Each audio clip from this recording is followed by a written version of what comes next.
Hello, BookTube. My name is Shawn, Breathes Books, and I'm here with Lindy of Lindy's Magpie Reads. And we are here to talk about, no, we're not going to talk about that prize. And if you've been watching our channels, you will have a good reason, you'll have a good sense of why we're not talking about that prize. We're going to focus this year on a prize that is not, that we're not ashamed to mention in polite company, and that is the Canadian Governor General's Literary Awards. Hey, Lindy, how you doing? I'm doing great. Nice to be here, Shawn. Yeah, we're gonna focus our chat on a couple of the lists, but I think you're gonna cherry pick through some of the other stuff because you read everything. They might even have a list for what's on the back of cereal boxes because I know you read everything. But we're gonna start with the fiction. It's not a short list, is it? What is it we're talking about? So with the Governor General, they come up with a list of five finalists. And then on November 13th, they're going to announce winners for all of these categories. Yeah, that's isn't there another prize in the States that does something like that? I Same think kind of the National Book Award does it that way yeah. as well. So it's not your long list and short list. This is kind of like the short list, but it's finalists. Yeah, And how many books are on each of the lists? five. All right. So let's get started with fiction. Where shall we begin? Let's start with the only book that I've read on All this right. list, which is, okay, it's the long title, The Memoirs of Miss Chief Eagle Testickle, a true and exact accounting of the history of, and then on the cover it says North America, and that's crossed out, and it says Turtle Island, and it's volume one. There are two volumes to this. So it's by Kent Monkman and Gisele Gordon. They have worked together in the past, but this is the first book, I think, for either of them. Kent Monkman is a internationally known Cree artist and filmmaker and performance artist. And Gisele Gordon also works in multimedia. So, Yeah, isn't he the guy that does those fabulous paintings about residential schools and indigenous history? Yeah, yeah, yeah, that's incredible. exactly right. Monkman's grandmother went to a residential school. He's from Manitoba. His family is from Manitoba. His style of painting is quite recognizable. It's sort of a takeoff of traditional European paintings like Delacroix, for example. Sure. I think I might be able to pop some paintings in so you get the idea of it. Now, I wish I had the physical book here to show you. I did not purchase it. It's $48 plus tax because it's full of paintings. Mm-mm. And so, what these authors did was they used the paintings as sort of a storyboard. And I'm interested that they put this in the fiction category for the GGs because it's part fiction and part nonfiction. It's the true history, true events that have happened in Canada from an Indigenous point of view, but told as if it was a memoir of Kent Monkman's sort of alter ego that he uses in his paintings, and that person is Miss Chief Eagle Testicle. So this character, I think he came up with her in about 2002. She's a all gender supernatural being. And in this work of memoir fiction history, she travels through time and can shapeshift as well.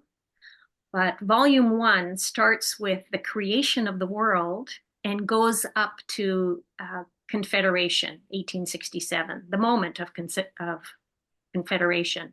And then volume two is from Confederation on to the present day in Canada. And I haven't read that volume yet, but I am really looking forward to it because this was so enjoyable.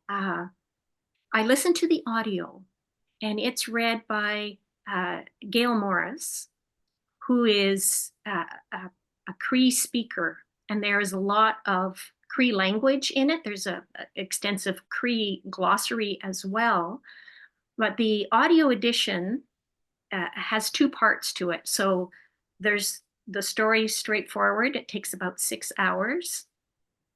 And then if you keep listening after the Cree vocabulary, there's the story with all of the notes because there are many end notes. And on the audio production, Gisele Gordon reads those notes, and they follow each time that something comes up, and then they say, this is where that came from, and then there's notes for it. And it's just so interesting. So the second part of the audio is 8 hours long, or more than 8 hours, I think. And I listened to both parts. I just loved it so much, so much. And you had the book open in front of you so that you could look at the pictures as well. No. Okay. There's a waiting list at the library for the book, and I was able to get the audio. However, I am going to be also reading the book once I get the library copy in my hands, to see it with the paintings. I have seen a lot of his work already, so I could sort of imagine which paintings would go with the different sections, but I think it would be really enjoyable to have, both. I hate over hastily dismissed this book because of the title, but the more I listen to you, I mean, this is a fictional protagonist or narrator, but I just thought the word testicle. Why is the word testicle in the title? What, like, that automatically creates a sense of kind of spoofing something or being kind of, I don't know, campy, or not that I have anything against any of those, but I didn't take it seriously. And it sounds like it's actually a fairly serious work, but is it It is. in a kind of satirical or campy tone as well? There, the campiness is there, in a subdued way. Mm. I've had the same reaction as you. Even though I do like Kent Monkman's film work, sometimes he's a little over the top for me. But this, He got into trouble, didn't he, for a painting he did with Trudeau in it, and that was yeah, yeah. withdrawn, and nobody's ever been able to see it. I don't think. Now, you know this about me as a reader, that I prefer not to read sex scenes in books. And there's a fair amount of sex in here that I was absolutely fine with, a lot of gay sex. It is Right. so joyous. There's this, it's kind of jubilant, and this character, Mischief, is somebody who Oh, I just made the avoids. connection. Mischief. Okay. A Yeah, little bit yeah. slow on the uptake here, but I'm getting it. And the word testicle is not spelled like the male organ. It's more about tickling. Yeah, Okay.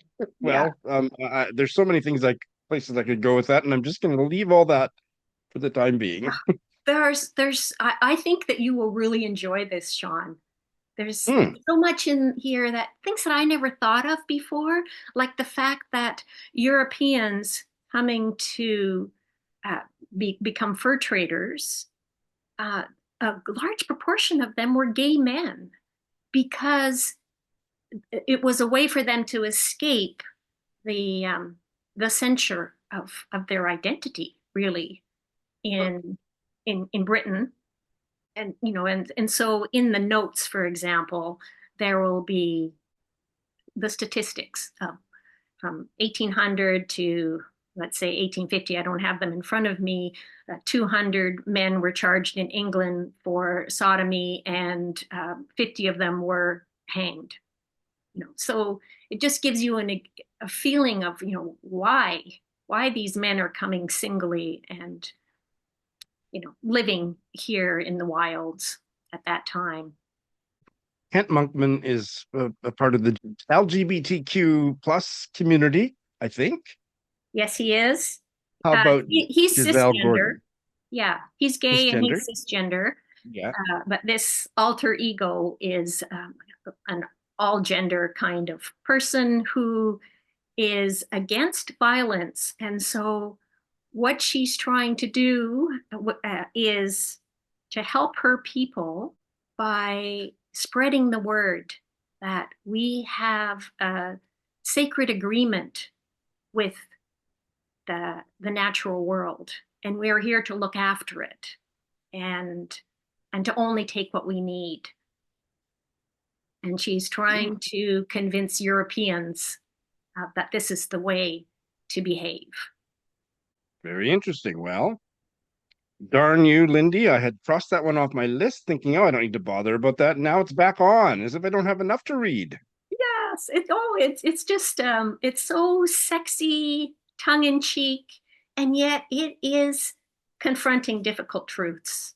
So in this time period, this is prior to residential schools, but there is mention of them because of mischief traveling through time. But she calls them children's work camps. That's what they were, as much as Yeah, anything else. yeah, Certainly weren't schools. yeah. Wow. All right. And and so the next book that I want to tell you about is also by an Indigenous author, and that is Jordan Abel and his first novel, Empty Spaces. Yes. So Jordan Abel is Nishka on his father's side and white on his mother's side, and he was raised by his mother. He's born in Vancouver, and I think he grew up in Barrie, Ontario, and now he lives in Edmonton. He's well known as a poet, and then his memoir, Nishka, just blew me away. Yeah, Loved. Nishka was a transformative read for me too, so I bought Empty Spaces and just haven't gotten to it yet. So yeah, so this is Nishka, Yes. and I do not have a copy of Empty Spaces yet. I tell you, this was what happened. I thought, oh, this is going to be great. I picked it up at the bookstore and opened it, and the text goes, it fills the entire space. There's no empty spaces in the text. You know what I mean? No paragraph breaks, no chapter breaks. Well, there might be chapter breaks, but it's very, wall to wall writing. And it reminds me of his poetry in that it's very cyclical. There's looping that happens, repetitive phrases. And the text for it, he's actually got it in here. In those images that he did, I don't know if you remember, he used his father's artwork. Yes, yes. And in these parts here, there's text from Last of the Mohicans, descriptions of landscape. Well, when I heard Abel talking about this particular novel shortly after it came out, he was saying that I created a novel without characters. The landscape is the protagonist.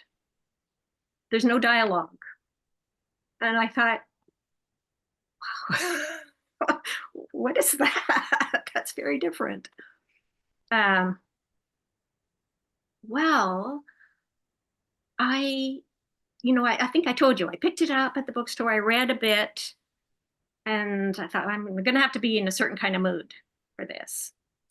But when I saw that it was on the GG list, I looked at it again. So you can get some of it, a preview online. Sure. And I read the first 2 pages, and I just felt it kind of wash over me. The sensation of being a sort of omnipresent, looking at cliffs, water, smelling the scent of roses. That phrase keeps coming up. Sort of feeling landscape there. And so I think that's what he's doing, is giving landscape its own selfhood, I guess. I think there are characters further on in as you go further, but you just kind of see them maybe from the land's point of view, human and animal characters. So I am really intrigued, really intrigued. I think this is one that I really want to hear in audio because when there's wall-to-wall text, I find it's kind of a barrier to me. But if I listen to somebody reading that, it's more like stream of consciousness where you can just let it come in. And so that's what I'm going to do. I'm going to listen to it. And so it includes a lot of excerpts from that, The Last of the Mohicans. Is that Fenimore Cooper? Yes. Is there anything else in it? Does he write any of it, or is it just a kind of a rearrangement or Well, I think he's going to be telling a story with it, so he's got to do something different. Well, does he have to? I don't know. I haven't read it, so I don't there know. there is a novel, I think the author's American. I believe his surname is Komata. And you might know about this. He wrote a book called, I think it's called The Nature Book, and it is entirely composed of excerpts from other fictional works. And it's about setting, it's about nature, and he puts it together so that you can't tell where one excerpt stops and the other starts, but not one word of it is his own. And so I'm wondering if this might be something like that. Ah, well, Well, you'll have to tell us later. yeah, yeah. But I'm glad that it's on this list because this is making me excited about it and wanting to pick it up. Great. And then the third book I want to tell you about also has an Indigenous component, and the That's title is fantastic. Naniki, and it's by Oonya Kempadoo. I didn't know anything about this when I saw it No. on the list. Kempadoo is a British-born novelist, and she's of Guyanese descent, and she lives in Montreal. And she also does video, multimedia kind of stuff. And so I learned that this book is actually part of an eco-social multimedia project that she's doing. And the image on the cover is from video footage from that project. Mm. She has written other novels prior to this, at least three other novels, I think, but she was not on my radar. This book is described as a Caribbean futurist novel, and there's two main protagonists, and they're both kind of supernatural entities. There's a water spirit and an air spirit, and the water spirit is Taino, was a Caribbean indigenous group, and the air spirit is African. And I think the main setting from what I read is in 2050, so it's in the future, but they go backwards in time all the way back to like 12,000 years ago or something, and forward in time to the year 3000. So that's definitely looking at climate and people. And yeah, that's about all I know of it. I'm intrigued. Yeah. Yeah, it sounds like a Lindy book. Doesn't sound like a Shawn book at all. and and that one's published by Dundurn Press in Canada. Now this next book is published by Knopf, which is a much larger press, and it's Code Noir by Canisia Lubrin. Yeah, this is one that I have on my shelf and haven't gotten to yet. So she is very well known as a poet. Um, her first collection, Voodoo Hypothesis, won lots of recognition, and The Dysgraphist also. That was her second collection. But what I found is it was like I couldn't find my way in to her poetry. I felt like I need a key. I don't have the key. And sometimes when that happens, if I listen to the poet read her own work, then, I get more understanding of it. And I had that experience with this novel. Uh, I read 40% of it and ended up not finishing it. And I thought, I need to hear her talk about this. And she's going to be at the Vancouver Writers Festival. Oh, However, her event is at 8:30 at night. And that's just too late for me. I can't stay up that late. But anyway, I can watch interviews online, where she's talking about this book. So I remember that there's something quite, would you say experimental about the way she structured it? It's several different voices. Um, and it's about the Black experience in Canada or North America. I would say it's Pan-African because the Code Noir of the title, that was That's right.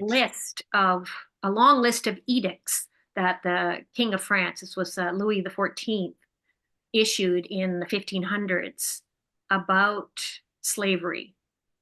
And so in Code Noir, each each piece of fiction is in relation to one of those edicts.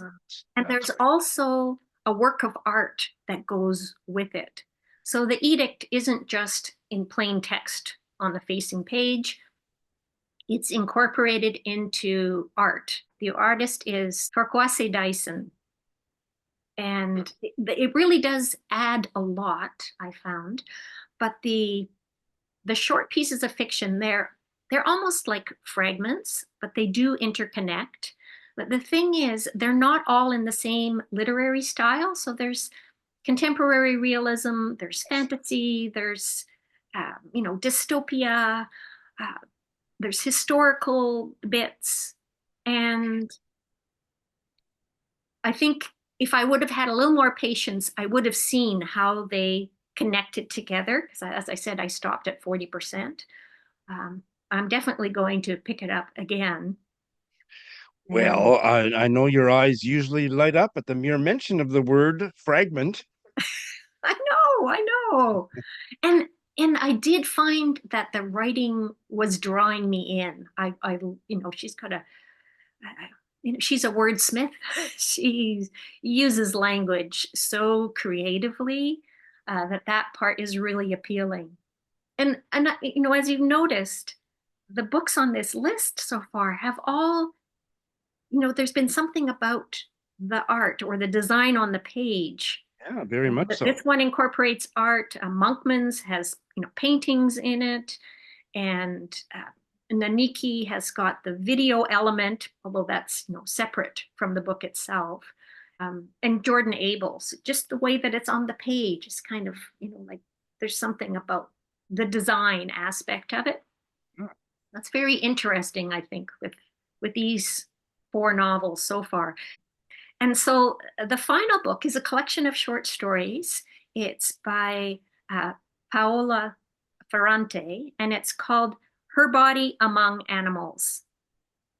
Now, this one is the most straightforward. The short stories do have kind of magical elements to them. They're kind of set in contemporary realist settings, but with a bit of fantastical incorporated. And I read three of them because they were available as a preview online. So there's a total of 11 short stories. And while I normally am really attracted to debuts, this is a debut because I like something fresh and new. I found that each story kind of reminded me of some other writer's style. And Not so not Elena Ferrante's. no, no. Uh, like, for example, there's a story called When Foxes Die Electric. And it is about a sex bot. And it reminded me so much of the book Annie Bot by Sierra Greer, just in a short version. So, I don't think these are bad stories, definitely not.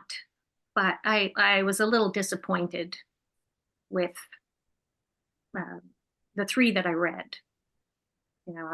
I would put them in the 4-star range as opposed to 5-star. Little derivative. So yeah, if you read Lesser Known Monsters of the 21st Century by Kim Fu, you would have an idea of the style of these. But I liked Kim Fu's better. Yeah. Ah, well, it sounds like a pretty strong and interesting and extremely varied list. Yeah. Yeah, definitely. And I look forward to reporting in after I've read more of these. I'm looking forward to that too. And I don't think I'm going to have a time to get to any of them before the winner's announced, but the several of them I hope to get to shortly thereafter. All right, so that was the fiction list. What's going on with the nonfiction list? Wow. I have only read one on the nonfiction list as well, and that is the book Becoming a Matriarch by Helen Knott. Once again, Ah, we've got an Indigenous author. yes. And I have it. I went to the book launch and haven't read it yet. I also read her earlier Mhm. memoir, In My Own Moccasins. Moccasins, yeah. Yeah. And I recommend both, though Helen Knott has mixed Indigenous ancestry. She's of Daneza, Nehiyah, Métis, and European descent. Right. And she's from British Columbia. I think she now lives in Alberta. Not sure about that. She's got an amazing story about coming through hardship. The opening few lines or paragraphs of the first one, In My Own Moccasins, was incredibly powerful. I just featured it on a book haul video recently, so it's still fresh in my mind. Yeah, yeah. Now, the next book I want to say on the nonfiction list, I haven't read yet. It's Danny Ramadan's Crooked Teeth. I remember you talking about it on your channel. Well, I In a had book him on haul, as a maybe. mystery guest. Oh, no, well, maybe Ah, that, but no, not that because I just got my copy. But he was a mystery guest, and we talked. It was on the occasion of that memoir coming out. So I am so pumped to read it. I sent him a email of congratulations when I saw that his name was on that this book was on the list. Yeah, how exciting for him. well, yes. So I bought the book right after he was on your channel because I was so excited about it. I didn't want to Yeah. wait for a library copy. But this happens often to me. Then it just sits on my shelf. So now, this is the Yeah, and extra I can't push. tell you how many times I order something from abroad because it's not available in North America, and I don't get to it until long after it's available in North America much more affordably. I know, bookish problems, right? Yeah, it's this. Woe is us. And These that's about others, his life as a queer Syrian activist and writer and refugee. Yeah, yeah, fascinating story. yeah. I'm excited all over again now to Me to too. get to it. Yeah. So that's two memoirs that are on the nonfiction list. And Mhm. I know memoirs are big. Lots of readers enjoy memoirs. So I think this is going to be something that makes readers happy to see this Yeah. on the list. Yes. And then Winipek by Niigaan Sinclair. Yeah. Here we have another Indigenous author. I am going to Absolutely. be hearing him at Vancouver Writers Fest. And isn't his father Murray going to be at the same reading? No, only because Murray is in hospital now. He's Yeah, he's not not. doing well.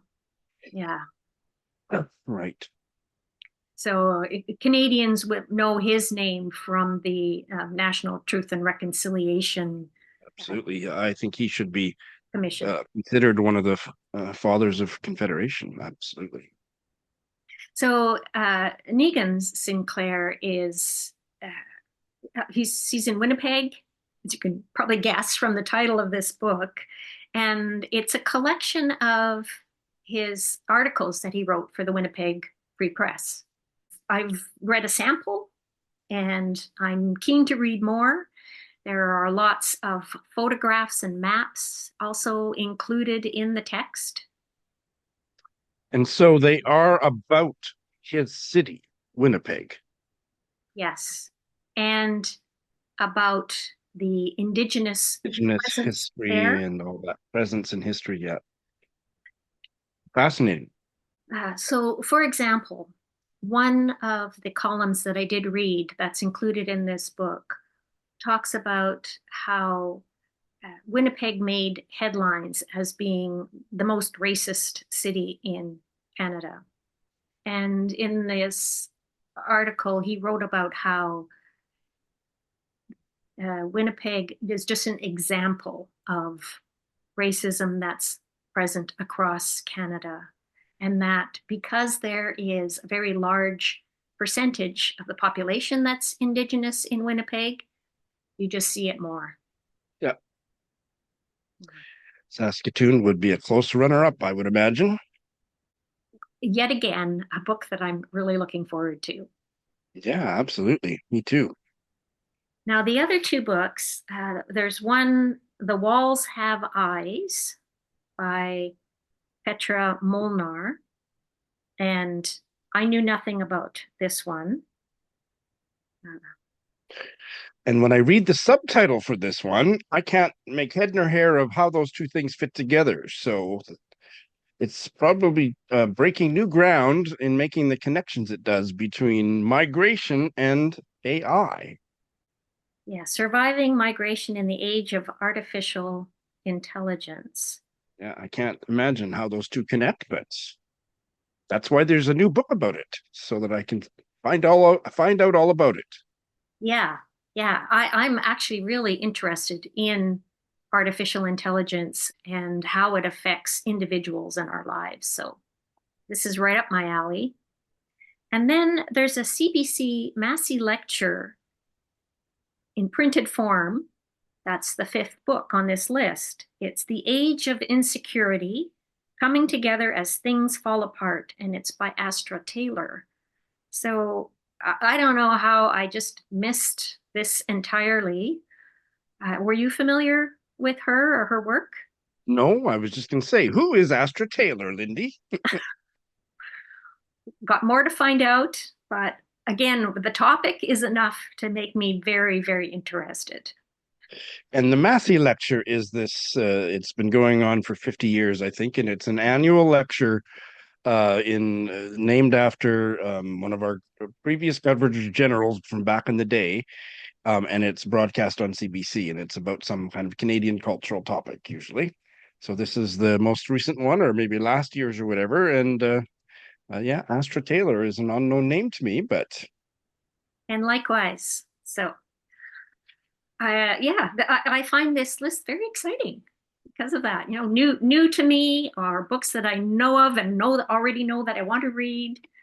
So, quite happy about this. And I was also interested in who the jury was. So, for the GGs, they call the jury peer assessment. Peer Assessment Committee, that has to be the most corporate sounding, ugly name. Just call them jurors, for God's sakes. Okay, so on the nonfiction uh, peer assessment committee, there's Jordan Abel. Yeah. He's We already talked nominated about on the him. other list. Yeah. Robin Maynard. Are you familiar with her? Yes. She's Isn't she a Afro-Canadian. Black writer She and focuses activist? on race violence, gender-based Yes. violence. She did a co-authored book with Leanne Bedos Simpson. And then the third person is Mary Soderstrom. That name is familiar, but I can't think of why. She has been writing in Canada for a long time, lots of different nonfiction. I think she's written novels as well, Okay. but she's written about green spaces in cities and walkable cities, and also Okay. geopolitical relationships between neighboring countries, uh, climate change, human migration. So lots of different topics to do with social and cultural uh, aspects of our Hmm. lives. Yeah. Did you want to talk about who was on the one for fiction? Yes. Who was on it? I have it open from the ggbooks.ca. Chris Eaton, Francesca Equiazzi, and Jen Ferguson. Right. So Francesca Equiasi wrote Butter Honey Pig Bread, Absolutely. and Jen Ferguson has written, I think, three teen novels so far that have uh, received award recognition. She's a Métis writer. Oh, And Chris Eaton is the only one on this list that I wasn't familiar with. Uh, I think he's a musician as well as having written novels from the Maritimes. Does that? oh, Yeah, yeah. I don't know. I'm not finding anything about him on a quick look, but he must be somebody to be on this, to be part of the peer assessment committee. Yeah. Okay. So are you planning to pick up any of the books that are on the nonfiction list aside from Danny Ramadan's memoir? Yes, but in the fullness of time, I am probably can't add anything to my list, my reading list for the rest of 2024. I'm booked up solid. But I have Code Noir by Canisia Lubrin. I want to read it. Dying to Get to Empty Spaces by Jordan Abel. You have gotten me interested, darn you, in Mischief Eagle Testickle. So those are the ones I want to read in the fullness of time from the fiction list, and I am planning to read both of Helen Knott's memoirs and interview her. When, I don't know, and probably the one I will pick up the soonest is Crooked Teeth. Those are the ones that are interesting to me. Which ones are you going to pick up first? First, Crooked Teeth, definitely. Yeah. And if you're picking that up first, today is Wednesday. You'll probably be telling us about it in your Friday reads, knowing you. Well, I've got some other books on the go as well, kind of like you. I Yeah, have you always do. several going concurrently. So, um, but looking at some of the other categories in the GGs got me reading other things. So, one of them that I picked up yesterday, as soon as this list was announced, is a new book by Miriam Mal, who's a Quebecois. Well, actually, she's from France, but she lives in Quebec now. And it's a graphic novel, and it's in the category of translation. Okay. So let's have a look at those. Her new one is called So Long, Sad Love. And I stayed up late reading it because I started it too close to bedtime. I got more than halfway through until I thought, no, I need to be fresh for this video with Shawn. I'm going to get some sleep. So it obviously was holding your interest, to put it mildly. Yeah, yeah. That it's realistic fiction, possibly auto fiction. Actually, that I don't know, about a woman who is in a relationship that she thinks is going well until she hears from another woman something that troubles her about this man that she's with. Okay. So then what does she do about it? Yeah. And that's right at the very beginning of the book. And she's got a really expressive style, and it's in full color. I like her color use as well, and yeah, I'm really happy that I wouldn't have even known that she had this new translation available.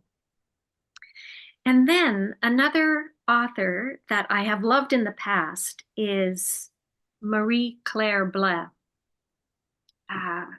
And Okay. it surprised me to see her on this list because she died in 2021.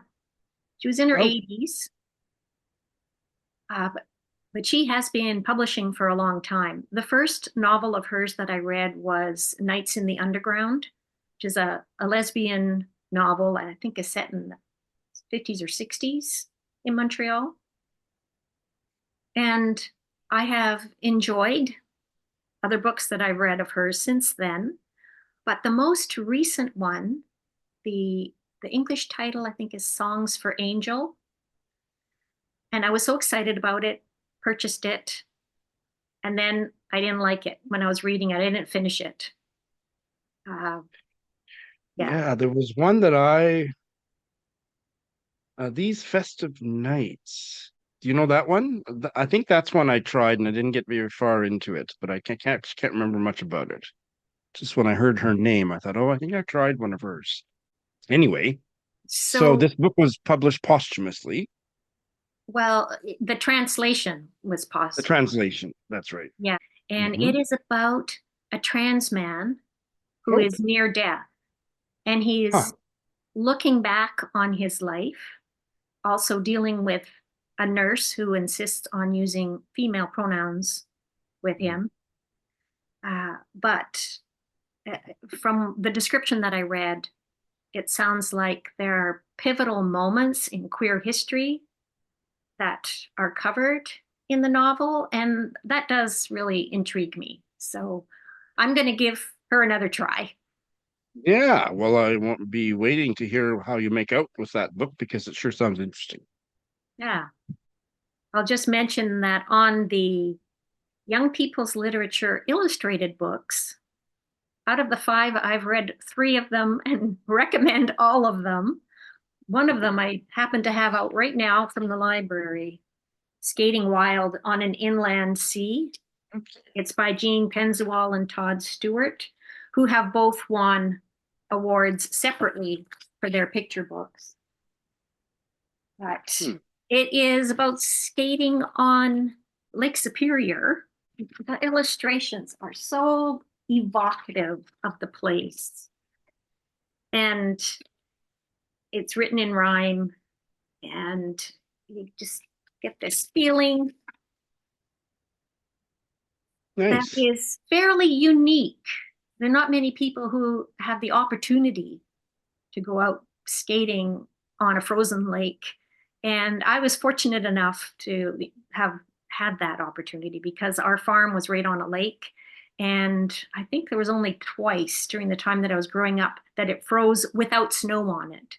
We could shovel snow and skate, but when it freezes and the whole lake is just ice and you can go everywhere, it is heaven. It's there's just nothing like it. And this book really captures that. So I love that. Just love it. Hmm. That's And great. Sydney Smith is uh, an author, illustrator. He's illustrated books for other people, but the ones that he does of his own writing are particularly poignant. And this one is called um, Do You Remember?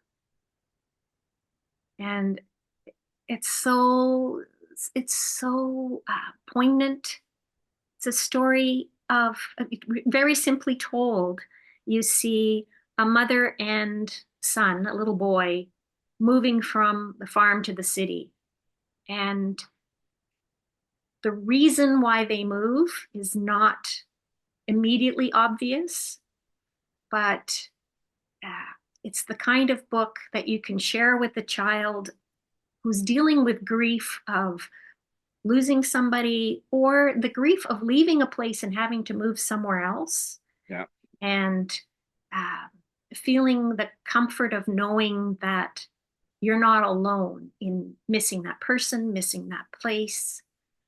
So you see the connection between the boy and his mother with the repeated, do you remember this? Do you remember that? And they share that, and it's just so cozy and positive about the future, that we're going to be okay. And yeah, highly recommend that book. That one And sounds. the third book that's in this list is The Gulf by Adam D'Souza. Mhm. And this one is for older readers. So this category in the GG's illustrated text includes picture books and graphic novels. And this one is more for teens and adults, really. So I was actually surprised to see it on this list because I think of it more as an adult book. But it's set in, I think it's the 80s or 90s. And it's a high school group of kids, but one in particular who is resisting becoming an adult. And the whole thing about the adult world being so scary. And she wants to go off to an island off the coast of Vancouver and go to a commune there. And so this is her plan. And again, so well done, dealing with those kinds of feelings. It's very relatable to me. Yeah, not wanting to grow up. Yeah. So those are just some of the other books that are on this list. I'm excited. I'm excited to tell you about those, but I am going to be looking into more of the other books on these other categories as well. Because we haven't touched poetry or drama. I think we've touched all the other lists, right? There's a category for young people's literature text. Mm. And once again, this covers quite a broad age range. So elementary school, junior high, even into high school for the older teen books. But Very good. until I read some of them. Oh, actually, I did read one and I thought it was awful, so I'm not going to talk That's very diplomatic of you. about it. Great. Well, it's pretty there's a lot of reading here for anyone who cares to dip into all these lists for the Governor General's Literary Awards for 2024. Indeed. And when is the winner announced? It's the winners are going to be announced on November 13th. So that's about a month from now. So let's see. Will Lindy read all of these books in time? I'm willing to bet on it. No, I will get some of them read. And what I do is I just talk about books on my channel as I finish them. So we'll Well, see. happy reading. Thanks. And I mean, I know you said it's going to be a while before you get to any of these, but happy reading to you too, Shawn. And thank you so Absolutely. much for, This is our new annual tradition. yeah, The Governor General's Awards are where it's at. that's right. Thanks so much. Thank you.